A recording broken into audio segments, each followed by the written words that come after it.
Danny Flexen here for Seconds Out. Delighted to be joined in the salubrious environs of the Wasserman head office in London by Kalle Sauerland. Player Lounge. We're in the Boxer Player Lounge here in the Tower of Power in the Strand, London.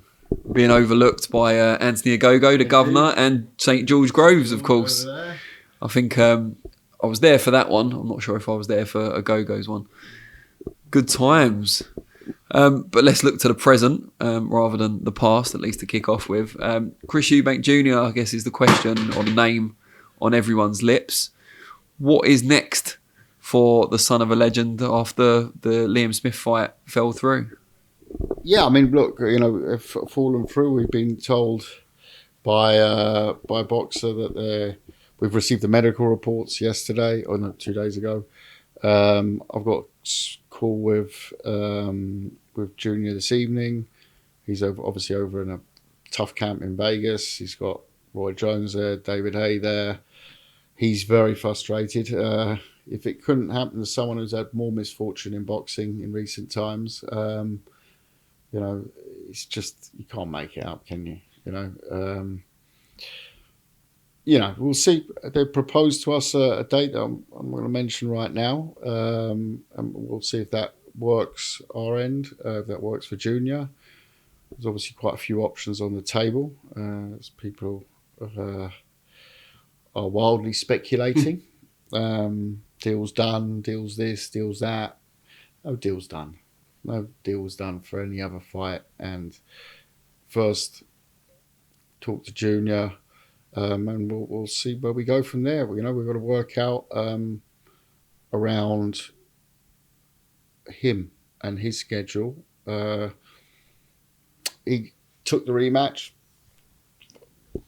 like I said at the press conference, without even informing us. Put it out there on Valentine's Day, so I think he's manned up. He's got certainly taken the rematch seriously, and I'm sure the rematch is very much on his agenda. He's not been in camp for nothing. So, like I said, I'm in talks with him on what option suits him best. And other options, you talked about wild speculation. There's been some talk. Let's just address the elephant in the room straight away. Conor Benn. Yeah, I mean, Kalle referred to him as an elephant, not me. Yeah. Certainly no elephant. Look, we've had discussions about that fight. We signed that fight.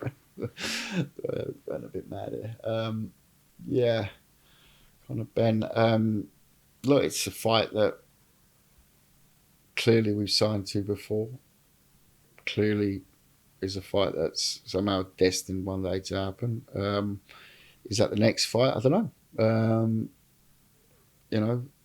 Like I said, nothing is done, and far from it. We've spoken, and I've heard about dates and venues and ideas, and that's all good. But until recently, he's fighting Liam Smith, and Liam Smith. We were talking about Conor Benn. How concerned are you if you were trying to make a fight with Chris Eubank Jr. about the UCAD investigation? Because obviously Conor's decided to cooperate with them now, which is great. But would that cause any issues in making a fight for him at the moment?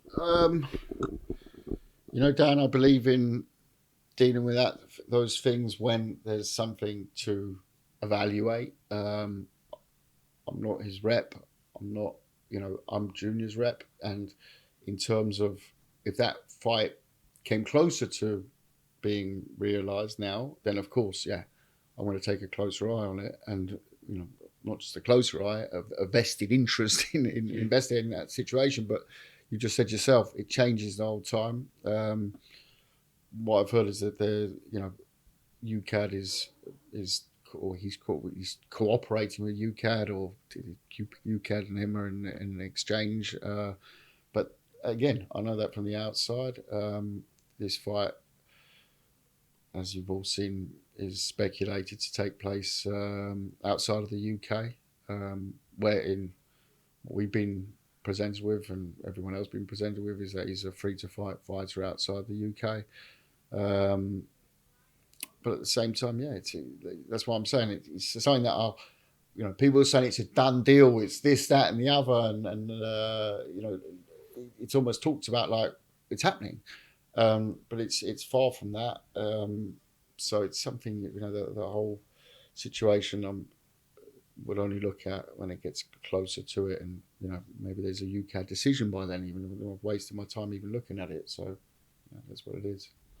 Your old friend Chris Eubank Sr has been talking a bit recently. He was on Talksport, seemingly agreeing with the presenter's question whether his son was a charlatan, and also saying that he'd heard from David Hay, who you mentioned earlier, that Junior was kind of calling the shots in camp and wasn't willing to do what other people were asking him to do. How did you feel about that, his father making those statements? I'm not really going to comment on it. I don't think that interview should have been aired. I think that some people need to look at themselves as to why that interview was aired. Fair enough. I think it's not a good reflection on society that such an interview is aired in 2023. And I think we all know what we're talking about. We do.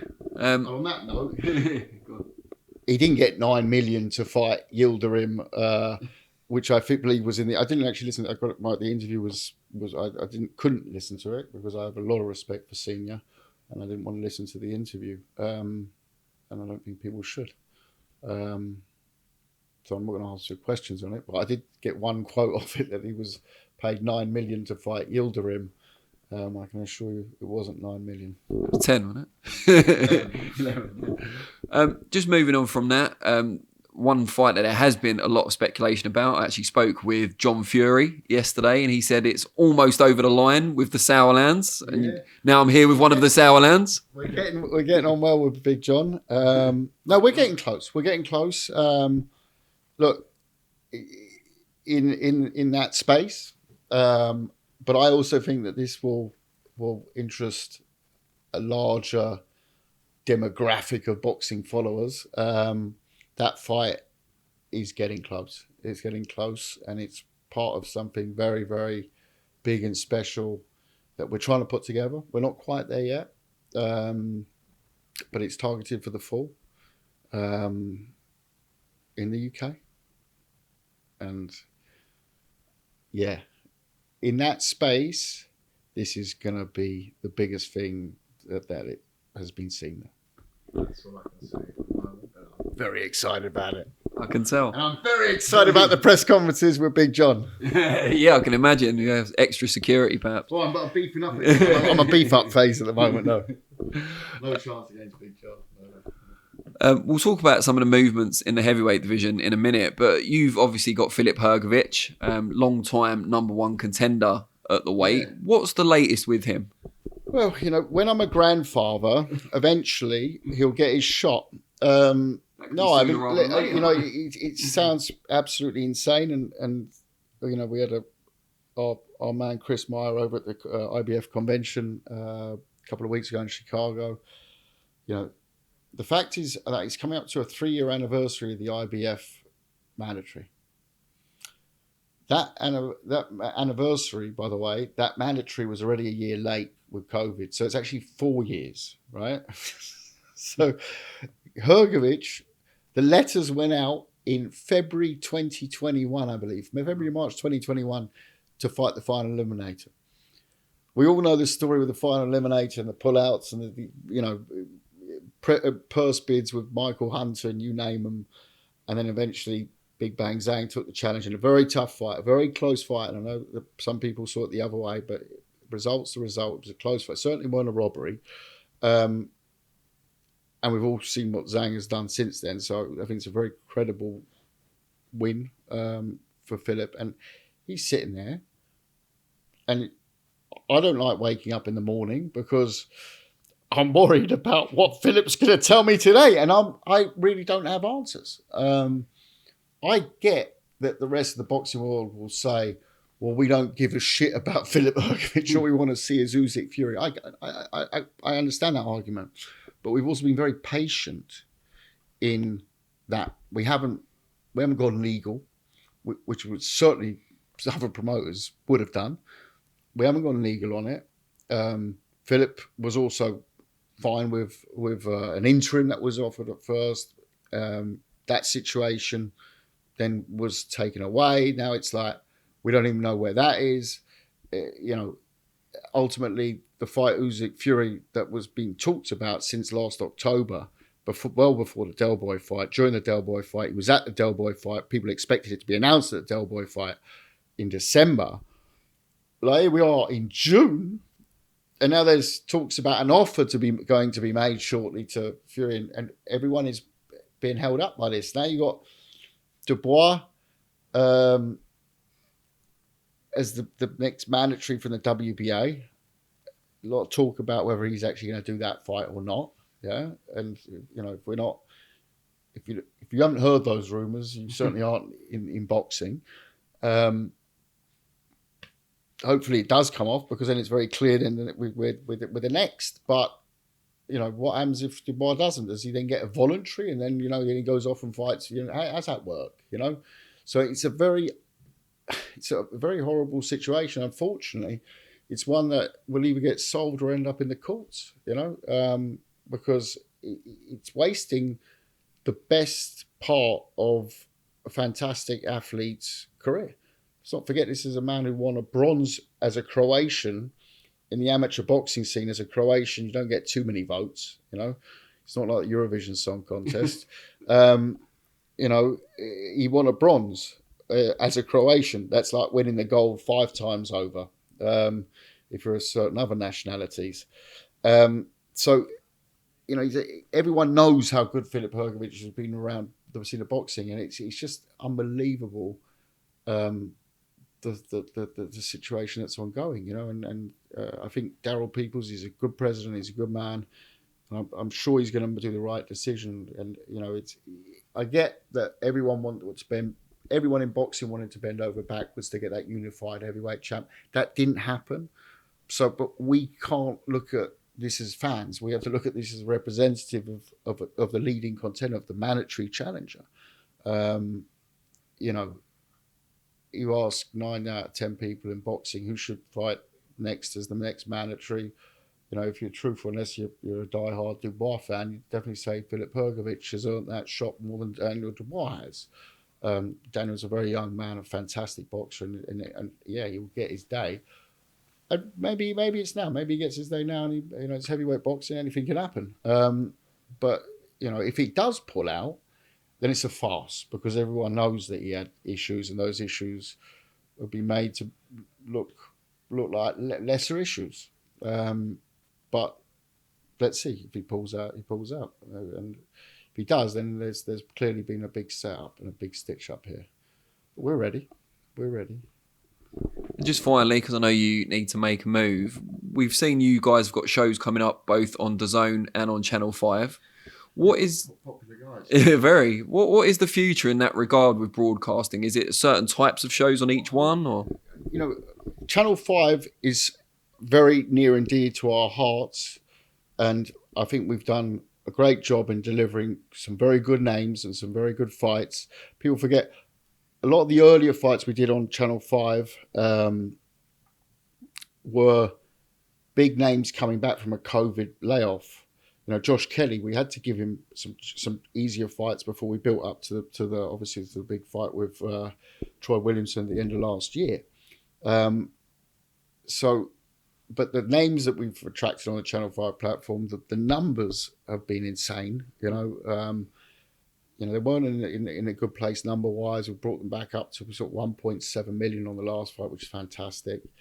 And we're super happy with that relationship. We're having more dates actually this year. There's going to be more dates this year, and that's great for boxing. But that's a great way to produce talent, to get fans into the sport, new fans. And that's fantastic. Of course, there's we have very, very large deal with DAZN on the crossover front with Misfits, of course.